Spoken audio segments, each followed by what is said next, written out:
but merely a corporation which is in Chapter 11 bankruptcy. This corporation was set up in England in 1868. The President of the USA is a president of a privately owned company that works under maritime admiralty law. All corporations have presidents, for they work under maritime admiralty law. Just this fact alone should tell the average human being that we are not being told the truth. We are being manipulated. When USA became bankrupt, the banks asked the US government, "How are you going to pay? What is your collateral?" The government answered back, "The people is our collateral." Today, on the back of US birth certificates are the markings of banks. In other words, the banks own the people. Minimum wage. What is it? To me, it is the salary of a slave. A slave needs to be kept alive and healthy so that the work can be done. Today, I see people living a life where they work hard and long hours but never get a paycheck that lasts them longer than towards the next paycheck. The modern slave takes care of his own slavery. The most hard-working slave is the one slave who believes he is free. Tell the truth, don't be bullshitting people. Like I say, there's enough bullshit as it is. There's enough bullshit as it is. In fact, there's just enough. Did you know that? There's just enough bullshit to hold things together in this country. Bullshit is the glue that binds us as a nation. Where would we be without our safe, familiar American bullshit?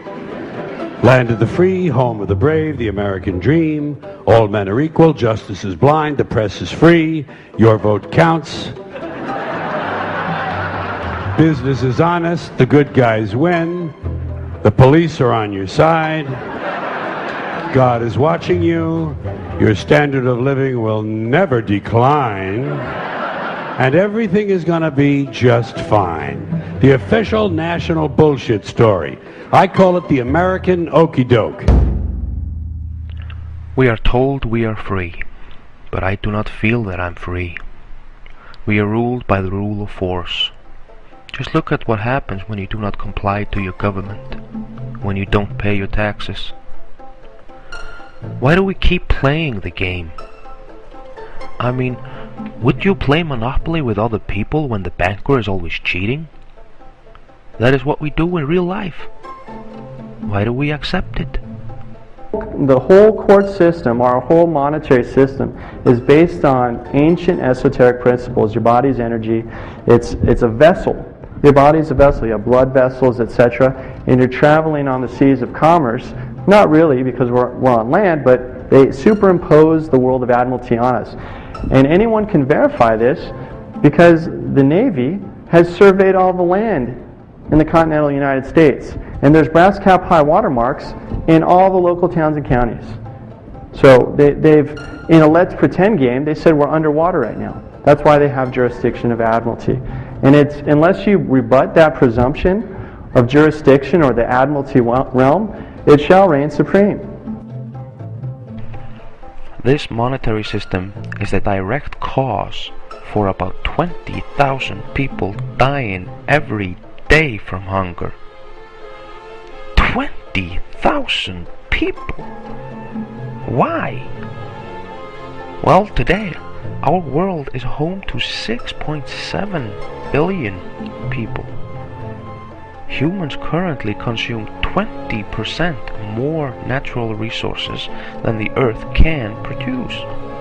The West comprises only 10% of the world populations, but consumes 50% of the world resources we produce, and we release 80% of the world pollutants. Just this tells me how it can be that so many people suffer. My lifestyle is a cause for this suffering. And if only people in my society would allow themselves to feel the pain of this suffering and understand our connection to it, then we would no longer accept the pain caused by our lifestyle. War, poverty, corruption, hunger, misery, human suffering will not change in a monetary system. That is, there'll be very little significant change. It's going to take the redesign of our culture, our values, and it has to be related to the carrying capacity of the earth, not some human opinion or some politician's notions of the way the world ought to be, or some religious notions of the conduct of human affairs. In East Germany, before the Berlin Wall fell, the idea was that everyone should hold a job, even though there weren't enough jobs for the people. One man worked at the crossroad controlling the street lights. All day he sat there turning lights from red to green and back to red again. All day. When the workday ended, he stood up, pressed the automatic button, and went home. What a waste. It's not politicians that can solve problems. They have no technical capabilities. They don't know how to solve problems. Even if they were sincere, they don't know how to solve problems. It's the technicians that produce the desalination plants. It's the technicians that give you electricity, that give you motor vehicles, that heat your house and cool it in the summertime. It's technology that solves problems, not politics. Politics cannot solve problems because they're not trained to do so. Technology is exactly the reason for Iceland's economy crashing in 2008. The fishing industry died the same day the fishing trawler fleet was replaced by fishing freeze trawlers in the 80s. Before that, the industry was kept alive because the trawlers fished around Iceland and brought the fish back to land to be worked on by people, packaging and freezing the product. The freezing trawlers made it possible to work the fish and freeze it on board with machines, making the industry on land obsolete.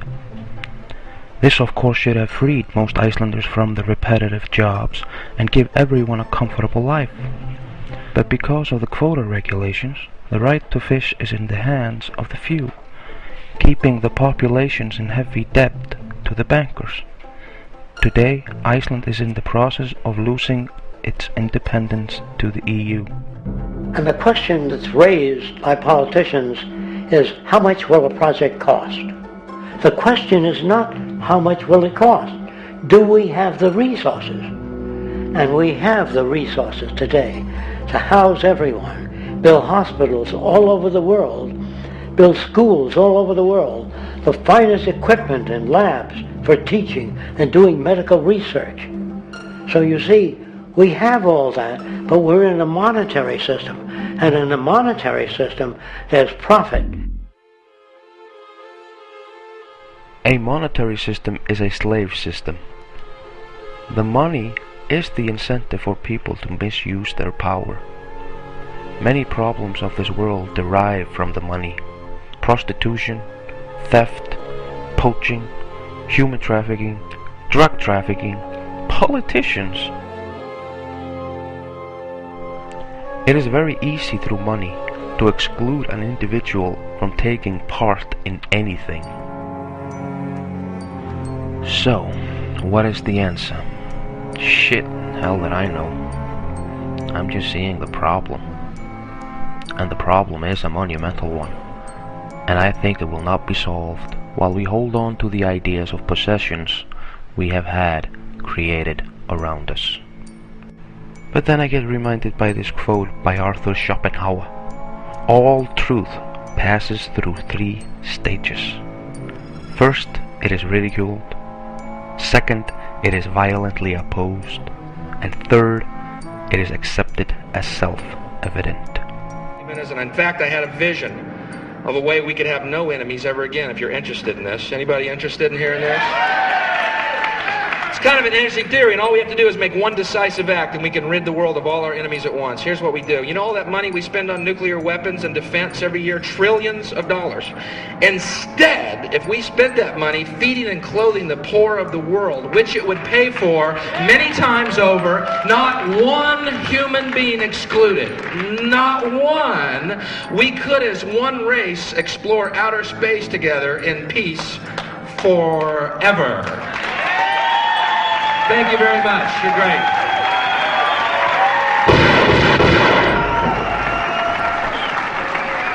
John Lennon sang, "Imagine no possessions. I wonder if you can."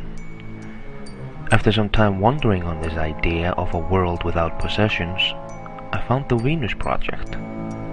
I find it to be a brilliant idea. A world where our economy is resource-based instead of our modern growth-based economy. Jacques Fresco is one of the greatest thinkers of our time. He believes that technology can save us from this madness. I suggest you Google and study it. Already today, technology is taking away jobs, and when a machine takes my job in this growth-based economy, how can I support myself? How am I supposed to sell myself for money? Now, America is inclined toward fascism. It has a propensity by its dominant philosophy and religion to uphold the fascist point of view. American industry is essentially a fascist institution. If you don't understand that, the minute you punch that time clock, you walk into a dictatorship. We're given notions about the respectability of work, and I really look at it as being paid slavery. They're brought up to believe that you shall earn your living by the sweat of your brow. That holds people back. Freeing people from drudgery, repetitive jobs which make them ignorant. You rob them. In our society, that is a resource-based economy, machines free people. You see, we can't imagine that because we've never known that kind of world. What we want to do is to eliminate the causes of the problems, eliminate the processes that produce greed and bigotry and prejudice and people taking advantage of one another and elitism, eliminating the need for prisons and welfare. We have always had these problems because we have always lived within scarcity and barter and monetary systems that produce scarcity. If you eradicate the conditions that generate what you call socially offensive behavior, it does not exist. The guy said, well, isn't that inborn? No, it's not. There is no human nature, there's human behavior, and that's always been changed throughout history. You're not born with bigotry and greed and corruption and hatred. You pick that up within the society. Is there a hidden hand? Is the world like this because someone wants it to be like this? Or is it just one monumental coincidence? What do you think?